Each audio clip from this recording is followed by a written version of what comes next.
12 ans de souffrance, des secondes pour la guérison. Bonjour mes amis, aujourd'hui je vais vous parler d'une femme qui a vaincu une maladie qui la faisait souffrir physiquement, spirituellement, moralement et émotionnellement. Or, il y avait une femme atteinte d'une perte de sang depuis 12 ans. Elle avait beaucoup souffert entre les mains de plusieurs médecins. Elle avait dépensé tout ce qu'elle possédait et n'avait éprouvé aucun soulagement, mais était allée plutôt en empirant. Ayant entendu parler de Jésus, elle vint dans la foule par derrière et toucha son vêtement, car elle disait « Si je puis seulement toucher ses vêtements, je serai guéri. » Au même instant, la perte de sang s'arrêta et elle sentit dans son corps qu'elle était guérie de son mal. Amen. Une souffrance invisible mais pesante. Cette femme, nous la connaissons seulement par son mal. Pas de nom, pas d'origine, pas de statut social. Elle est définie par sa douleur. 12 ans de souffrance, 12 années d'isolement, d'échecs médicaux, d'humiliation, 12 ans à vivre sans espoir. Peut-être que toi aussi tu vis un combat silencieux, invisible pour les autres, mais qui t'épuise chaque jour. Elle était rejetée par la société, non seulement à cause de sa maladie, mais à cause de ce qu'elle représentait, l'impureté. La loi disait clairement dans Lévitique chapitre 15, verset 25 jusqu'au verset 27, que toute femme avec un flux de sang était impure et rendait impure ce qu'elle touchait. Cette femme n'était pas seulement malade physiquement, elle portait aussi la honte et le poids du rejet spirituel et social. Elle ne pouvait pas donner un câlin ni à son père ni à ses frères. Elle ne pouvait pas manger à table avec sa famille. Elle était seule au monde, triste et désespérée. Elle attendait la mort. Cette femme avait entendu parler de Jésus. La Bible nous dit, ayant entendu parler de Jésus, son amour inconditionnel, son pouvoir de guérir les malades, de chasser les démons, de ressusciter les morts et sa compassion. Aujourd'hui, la plupart des chrétiens ne trouvent plus d'intérêt à parler de Jésus. On a honte de parler de lui, on a peur de parler de lui, ou on n'a rien à raconter à son sujet. On n'arrive pas à témoigner de l'amour de Christ aux autres car nous-mêmes nous doutons de son amour. On doute de son pouvoir et on vit comme des simples religieux. Les processus de réussite dans la vie ou la guérison sont les mêmes que ceux qui ne connaissent pas Dieu. Il devrait y avoir une différence. Jésus a dit que nous sommes la lumière du monde. Vous êtes la lumière du monde. Une ville située sur une montagne ne peut pas être cachée.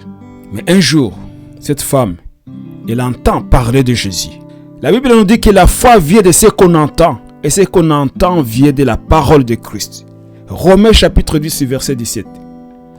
Ainsi la foi vient de ce qu'on entend et ce qu'on entend vient de la parole de Christ. Elle entend parler de Jésus et une étincelle s'allume dans son cœur. Elle ne l'a jamais vu, mais elle a entendu. Et ce qu'elle a entendu a déclenché en elle la foi. Ce n'est pas la foi vague à une possibilité, c'est une foi précise. Si je puis seulement toucher son vêtement, je serai guéri. La foi parle, mes amis. La foi n'est pas silencieuse. Elle croit dans le cœur et confesse de la bouche. Romains chapitre 10, verset 9 jusqu'au verset 10. Une foi qui agit malgré les obstacles. Cette femme avait 3 grands obstacles. Premier obstacle, la foule. Elle était dense, brillante et oppressante. Deuxième obstacle, la loi.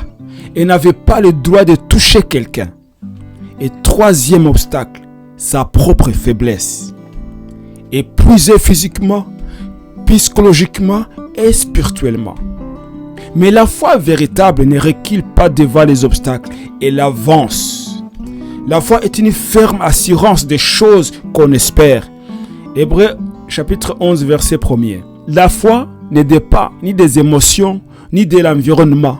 Elle s'appuie uniquement sur la personne et la parole de Jésus-Christ. Une foi qui saisit la puissance de Jésus Mais comment faire pour arriver auprès de Jésus? Se demande la femme avec l'hémorragie.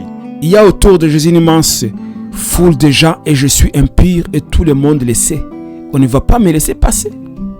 Et oui, il y a toujours des hommes, des choses et des circonstances qui nous empêchent de toucher Jésus. Comme la peur de l'échec, la peur de la déception, l'incrédulité, les faux enseignements. Prends courage ma sœur, prends courage mon frère. Cette maladie-là, c'est pour glorifier Dieu. Comme disent certaines personnes, ce n'est pas vrai, c'est le mensonge du diable. Dieu n'est pas glorifié quand vous êtes malade. Il n'est pas glorifié dans votre souffrance. Non, non, non, non, non. Il n'est pas l'auteur du mal. Jésus a été clair là-dessus quand il a fait cette déclaration.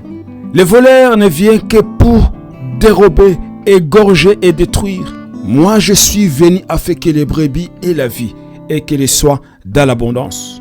La femme a refusé de capturer. Elle a rassemblé toutes ses forces et commença à marcher vers la foule en disant dans son cœur, il faut que je touche simplement son vêtement et je serai guéri. Elle toucha son vêtement et à l'instant, elle fut guérie. L'onction ne se manifeste pas uniquement par les contacts physiques. Elle se manifeste là où la foi connecte avec la puissance divine. Jésus s'arrête et demande, qui m'a touché? Les disciples sont surpris, car tout le monde le touche. Mais une seule personne a touché avec foi. La foi attire la puissance divine.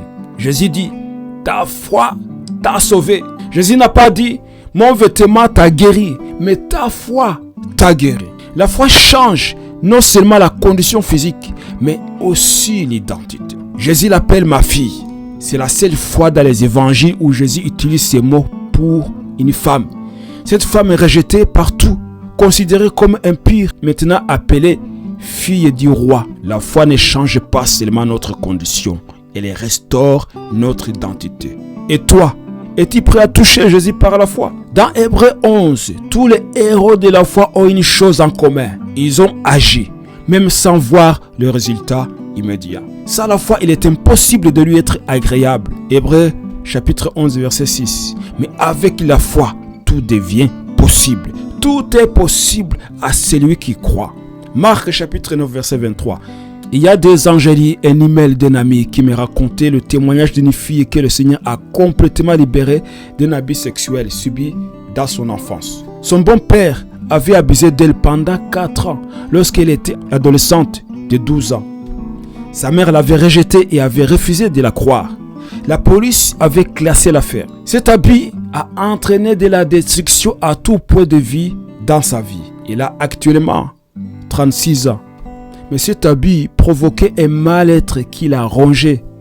Elle a tenté plusieurs fois à se suicider, mais par la grâce de Dieu, elle a rencontré Jésus et lui a donné sa vie. Jésus a fait cette puissante et véritable déclaration. Venez à moi, vous tous qui êtes fatigués et chargés, et je vous donnerai du repos. Matthieu chapitre 11, verset 28. Comme certains chrétiens, cette jeune femme avait donné sa vie à Jésus, mais ça lui donnait ses fardeaux. Par conséquent, son passé continuait de faire des ravages dans sa vie. C'est après 5 ans de sa vie chrétienne qu'elle a compris son identité en Christ, que Jésus pouvait et voulait la délivrer. Jésus a mis fin à 22 ans de souffrance. Gloire à Dieu. Cette femme a eu la liberté lorsqu'elle a pris la décision de déposer ses fardeaux aux pieds de Jésus-Christ. La foi ne nie pas la douleur du passé, mais elle proclame que Jésus a le dernier mot. La foi n'efface pas le passé, mais elle permet à Dieu de le racheter pour sa gloire. L'attitude positive nous donne de l'altitude. Malgré sa faiblesse physique, cette femme qui perdait le sang, elle s'est frayé un chemin au milieu de la foule. Elle savait ce qu'elle cherchait et savait aussi qu'elle allait l'obtenir. Sa détermination a fini par payer. Elle a touché Jésus et mis fin instantanément à 12 années de souffrance physique, morale et émotionnelle. Ne laisse personne t'empêcher de toucher Jésus. Il y aura toujours des foules, des voies, des obstacles, mais l'attitude de la foi est un choix. Prends courage. Si ta souffrance dure depuis longtemps, le même Jésus de Galilée est encore accessible aujourd'hui. Il est là, il n'a pas changé. Jésus-Christ est le même hier, aujourd'hui et éternellement. Lève-toi, ne crains pas. Touche-le par la foi et sois restauré entièrement. Peu importe ta situation, peu importe ton problème, il suffit seulement de croire en Jésus-Christ et de proclamer que Jésus-Christ est Seigneur et de refuser cette maladie. Il suffit tout simplement d'avoir la foi comme la femme. Ayez la foi comme cette femme. Cette femme, elle a dit dans son cœur, si seulement je pouvais toucher les bords de ses vêtements. Elle a crié dans son cœur, elle a parlé et après elle a agi. Amen. Cette femme, elle a crié dans son cœur, elle a parlé et elle a agi. Et Dieu s'est manifesté dans sa vie. Crois dans ton cœur, confesse de ta bouche et agis. Tu verras la gloire de Dieu se manifester dans ta vie. Mon frère, ma soeur, ne continue pas à souffrir. Jésus-Christ est toujours le même. Ne continue pas à souffrir, mais donne ta vie à Jésus-Christ.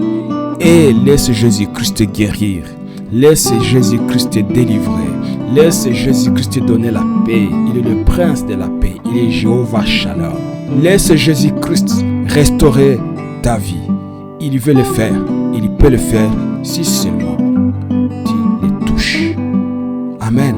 Si seulement tu le touches. Et il est accessible maintenant. Que Dieu te bénisse. Que Dieu t'accorde sa grâce.